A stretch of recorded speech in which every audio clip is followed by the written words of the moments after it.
మరలా నూతనమైన ఒక పాత్రగా చేస్తాడండి. ఎప్పుడు తెలుసా?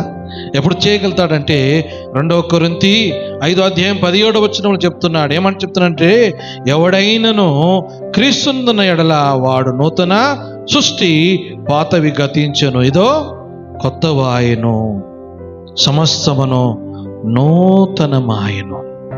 అయితే నువ్వు సృష్టించనగా నువ్వు నూతనంగా జన్మించాలి.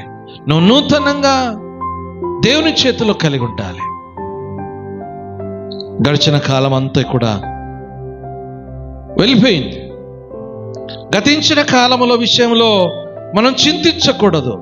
గతించిన కాలంలో ఏది కూడా మనం అయ్యో ఈ విధంగా అయిపోయిందని అనుకోకూడదు. కానీ అయ్యా ఈ రోజు నుంచి నన్ను నూతన సృష్టిలో ఒక పాత్రగా చేయి.